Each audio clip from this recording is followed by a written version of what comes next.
On the heels of the civil rights movement, gays and lesbians were starting to speak out against the extreme discrimination they were facing. Jack Baker and Michael McConnell were a gay couple who were activists in the Minnesota LGBT community. Their desire to be legally married conflicted with the social norms at the time. They filed for marriage in 1971. The series of legal conflicts ultimately resulted in the U.S. Supreme Court's decision in 2015 that gay marriage is legal.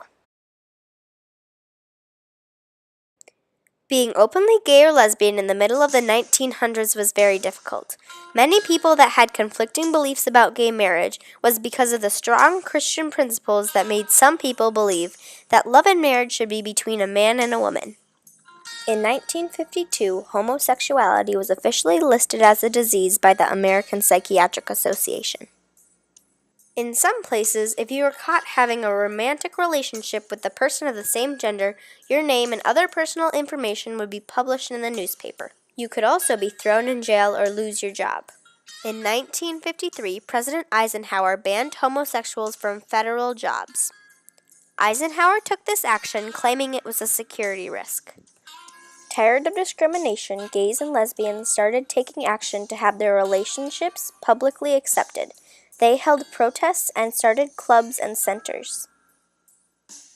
In July 1961, Illinois became the first state to remove laws that criminalized being homosexual, but that didn't change the public perception. On June 28, 1969, police held an unexpected raid at the Stonewall Inn in New York City. The Stonewall Inn was a gay bar and tavern where gays and lesbians could be themselves and socialize. After the police raided Stonewall, many people in the community started recognizing the unfair treatment to this segment of the population. There were many privileges heterosexual couples had that gay and lesbian couples did not have. One big privilege was the right to be married. In 1967, the first gay student-led organization was established at Columbia University. In Minneapolis, a couple years later, at the University of Minnesota, a similar group formed. It was called FREE, an acronym for Fight Repression of Erotic Expression. Their purpose was to free people from outdated, damaging moral restrictions. Later, the university's Senate Committee on Student Affairs approved FREE as a student organization. FREE requested to use a college facility to host a gay dance. They had the dance on October 29th in a coffee shop near the campus. Particular event, but I went with Cruz to this barn dance at K. Fortner's, which was on a farm just outside Norman, where I grew up, and from the University of Oklahoma.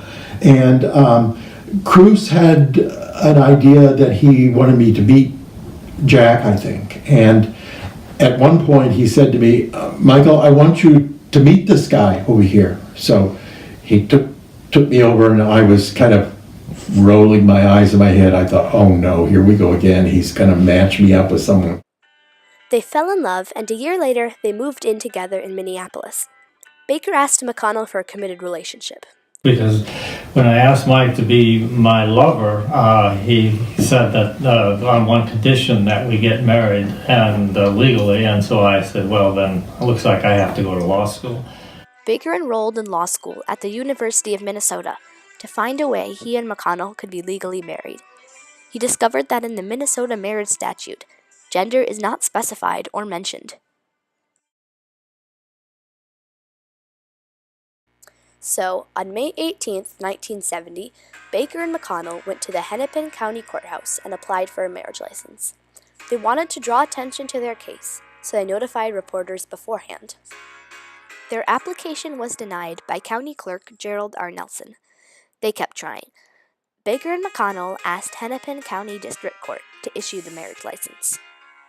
Hennepin County Attorney George Scott agreed that the license be denied, because on the marriage license application, it stated that the license must be issued in the county where the bride lives.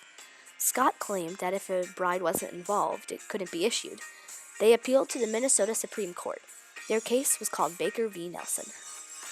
Soon after applying for a license, McConnell's recent job offer at the University of Minnesota Library got taken away because of all the publicity. McConnell sued the U of M for job discrimination with the help of the Minnesota Civil Liberties Union. Still desperate for a legal bond, McConnell adopted Baker because it provided some of the same legal benefits as marriage, and there was no law stating you can't marry someone you have adopted. So you have some of the rights of marriage by going through the adoption process, but not all of them. So it was the next best step while we waited for everything to run its course. One of the benefits of adoption was that Baker could legally change his name, so the couple took advantage of that, and Jack Baker became Pat Lynn McConnell, a gender-neutral name. So August 9th, 1971, McConnell went to the Blue Earth County Courthouse alone to apply for a marriage with Pat Lynn McConnell. The clerk, unaware that she was issuing a marriage license to a same-sex couple, provided the license. Mike was able to go down to another county and apply for a marriage license under his name and my correct legal name, which at that point then was Pat Lynn McConnell, in which case Mankato did issue the license, and now we had a marriage license. On September 3rd, 1971, Jack Baker and Michael McConnell were married in a friend's apartment by Methodist pastor Roger Lynn. A friend had made a cake topper for their wedding by taking apart 2 bride and groom figurines and gluing the 2 grooms together. Dressed in white bell-bottom pantsuits and beaded headbands, they recited their vows, making them the first same-sex couple to get married in the United States.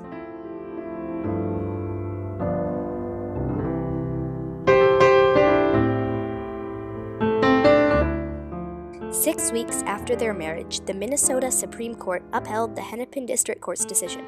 The Supreme Court said marriages between persons of the same sex are prohibited.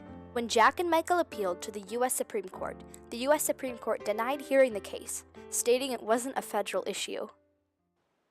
Many people debated whether Baker and McConnell's marriage was valid. Baker and McConnell believed that it was. They are still married today and have been married for more than 40 years. Their journey to get married caused different reactions from many people. They received hate mail. They also received support from different organizations and people. They were featured in a national magazine article, comparing them to any heterosexual couple. I think that before 1970, most people didn't even think that that was the thing to think about. You know, it wasn't even something that people could have imagined.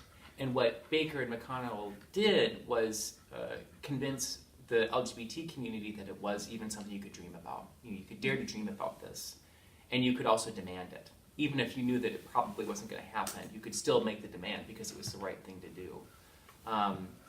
And that made people braver. I think that in general, the LGBTQ community got braver because of Baker and McConnell.